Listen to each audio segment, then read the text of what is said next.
FTC and DOJ cracking down on capitalism.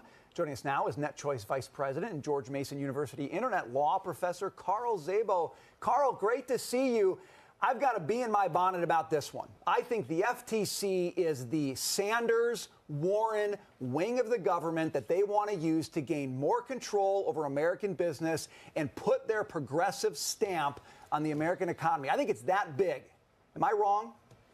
No, you're absolutely correct. I mean, it's being led by an activist by the name of Lina Khan, who has thrown away the core mission of the Federal Trade Commission, which is to protect consumers, and instead shepherding in her new fairness doctrine. And what is fairness? Fairness is whatever she wants. Let's be clear, this activist has no interest in consumers. She became famous because she complained that Amazon prices are too low.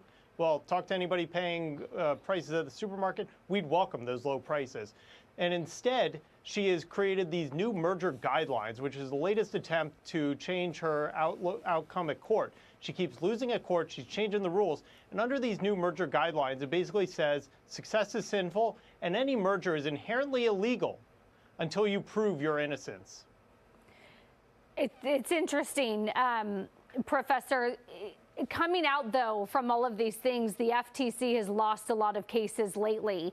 And a lot of people have said that Lina Khan maybe has more bark than bite. And thankfully, you have a court system that's been looking at some of her rulings and saying, no, this can't go through. No, this is illegal, unconstitutional, you name it. Do you get worried that her strategy actually, or maybe not worried, the opposite, is backfiring, given how many cases she does seem to be losing? You know, I wish it were completely backfiring. Unfortunately, she hasn't gotten the message. She keeps pushing these cases because she knows her audience is not the courts. Her audience is not the legal system. Instead, her audience are the people in the boardrooms.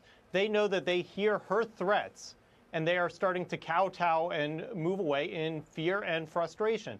You have mergers that have taken more than years to actually consummate, and that's what's happening. This will push our 401ks lower as businesses can't grow. This will push job losses higher and prices higher. If you look at your 401k today, you will cry, and this will make us cry even more as she begins to push her progressive agenda. Carl, some of the big companies that she goes after are tech companies. Some of these giants have been very supportive through their CEOs and other executive members of the Biden administration. It's amazing to me how the Biden FTC is going after these companies, and yet they still support the administration. It seems a little bit circular. I mean, maybe they know that the system has checks and balances, and some of these restrictions that she's trying to impose won't go through. But any way to sort of peel back that logic and make some sense of it? I mean, look, you got to play where the people are, and you got to try to make nice with the administration, even if it will never make nice to you. I mean, you're looking at a Federal Trade Commission that brought an action against Meta, against Microsoft. It's brought an action to block Amazon from acquiring Roomba. I mean, it is basically the enemy of the tech industry, and that's what Lina Khan, the chair of the Federal Trade Commission, campaigned on. She vehemently hates these companies. She is in an opinion where they are inherently evil. And what the tech industry needs to realize is that in life you have two choices. You can either be Chamberlain or Churchill. And appeasement only makes the aggressor more aggressive, and unfortunately, that's what we're seeing here. So what they need to do instead is turn to Congress, turn to the Republican majority, and look to them to use the power of the purse to cut the funding at the Federal Trade Commission and cut back the ability of this rogue agency to attack anything and everything that it doesn't like and get back to its core mission of actually protecting consumers. Carl, really quickly, do you see these rules getting through? Is this going to happen, or will they get blocked somehow?